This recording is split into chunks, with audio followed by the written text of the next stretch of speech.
Hello, I'm the 10-minute English teacher. Let's get you exam ready. Today, I'm going to help you to understand Macbeth with my Act 3 revision quiz. Before we get going, don't forget to like and subscribe. There are plenty of things on the channel to help you know the play like an expert. Okay, my quiz, looking at key moments from Act 3 in Macbeth. Question number 1. Who speaks about their suspicions at the beginning of Act 3? Is it Banquo who speaks about his suspicions regarding Macbeth, or is it B, Macduff? Question number 2. Why does Macbeth plan Banquo's murder? Is it because A, Lady Macbeth suggests it to him? Is it B, he fears Banquo has his suspicions? Or is it C, he fears Banquo will have kings in his lineage? Question number 3. What does Macbeth tell his wife he feels his mind is filled with? Is it A, horses? Is it B, scorpions? Or is it C, snakes? Question number 4. What does Macbeth say to Banquo's murderers? Is it A, to your assistance I do dance and sing? Or is it B, I to your assistance do make love? Question number 5. The peripeteia takes place in Act 3. What is it? A, Banquo is killed. B, Fleance escapes. Or C, Banquo's ghost appears. 6. Macbeth cannot take a seat at his banquet because someone is in his seat. Who is it? Is it A, Lady Macbeth, who has decided that she will sit where he should be at the table? Is it B, Macduff, the Thane of Fife? Or is it C, Banquo's ghost? Question number 7.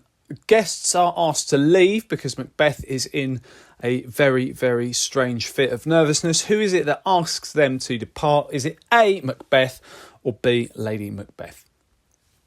Question number 8 now. What does Macbeth vow to do when the guests have left? Does he say that he will A, find the witches, B, have Macduff killed, or is it C, forget all about Banquo and what the witches have said in regards to him?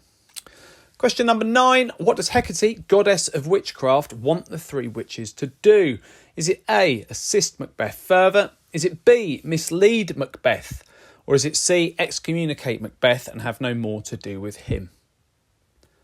And question number 10. At the end of Act 3, we find out where Macduff is. Where is it that he's gone? Is it A, to Norway? Is it B, to England? Or is it C, to Ireland?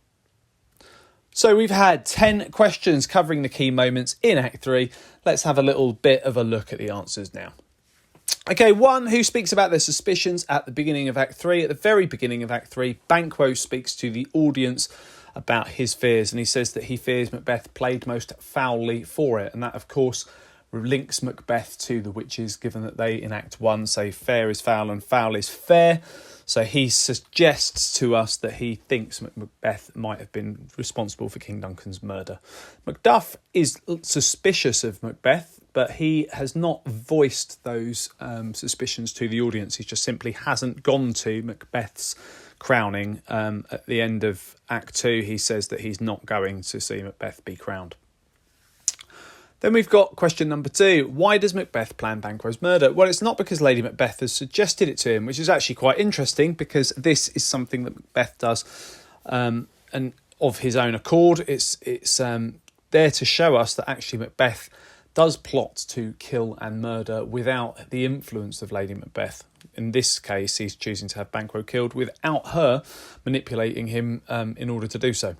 He doesn't necessarily fear that Banquo has his suspicions. The reason that he chooses to have Banquo killed is because he fears Banquo will have kings in his lineage and talks about a fruitless crown being placed upon his head. So Banquo must die in order for him to have a royal line. Question number 3. What does Macbeth tell his wife he feels his mind is filled with? It's B, scorpions. Oh, full of scorpions is my mind, dear wife, is what Macbeth says to Lady Macbeth. He's clearly feeling paranoid and ridden with guilt and fear. Horses are mentioned in the play. It's said that Duncan's horses, after having run away from the castle when he's murdered, are said to have eaten each other in the woods. And snakes are mentioned when Lady Macbeth says, look the innocent flower and be the serpent under it. And also Macbeth says, we've scorched the snake, not killed it, when he feels that they will need to be responsible for further acts of murder in order to cover their tracks. Question number 4. What does Macbeth say to Banquo's murderers? It is B, I to your assistance do make love. And without going into too much graphic detail, if we're associating making love with pleasure, It's showing us that here Macbeth is actually taking pleasure in plotting the murders of others. So whilst we can see him as someone who is manipulated by Lady Macbeth and is unable to overcome her influence over him, he's also somebody who does take pleasure in plotting the murders of others. So his evil acts are something that he does find some gratification in. Question number 5. This is a big word, peripeteia. And in a Greek tragedy, you have a moment where someone either makes a poor decision or there might be a moment of misfortune that informs the tragic downfall of the tragic hero. So the thing that happens in Act 3 is that Fleance escapes, and then that is the moment where everything starts to fall apart for Macbeth thereafter. So that's the peripeteia, if you want to use a very technical A-level word, exploring Aristotelian facets of tragedy. Number 6, Macbeth cannot take a seat at his banquet because someone's in his seat. Who is it? Well, Lady Macbeth isn't in his seat, although she is, in many ways, the most powerful character in that scene. In spite of not being the king, she seems to be the one who has the most control in that moment. Macduff is not actually there, and it's Banquo's ghost that takes Macbeth's seat. Question number 7, who asks for the guests to leave? It's Lady Macbeth. She tells everybody that it's quite usual for Macbeth to have strange bouts of crisis where he speaks to imaginary people, and she says that the fit will be momentary and that everyone's just to sort of ignore him and talk amongst themselves.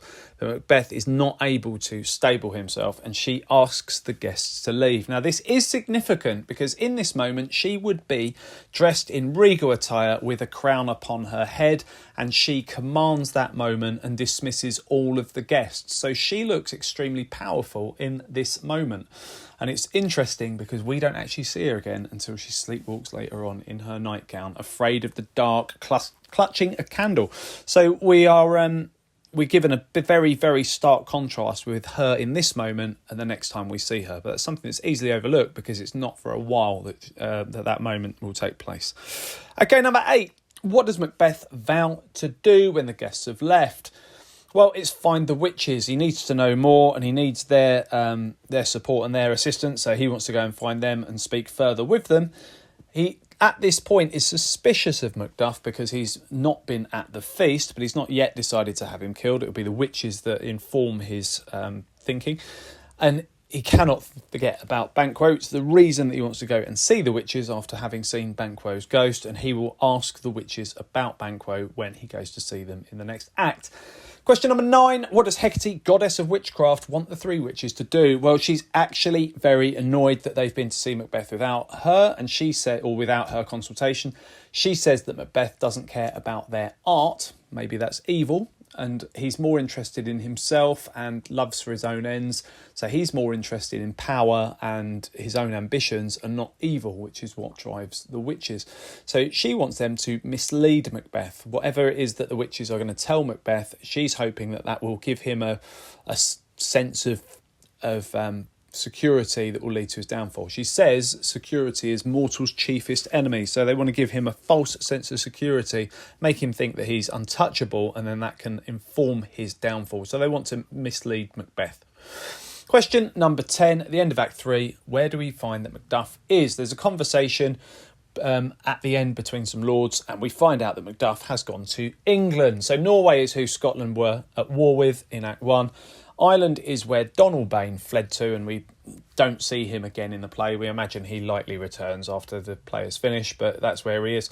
He's going to England. England is where Malcolm is, and Malcolm's with his uncle and his cousin, and they're getting an army together to come and take on Macbeth. So that's where Macduff is at the end of the act.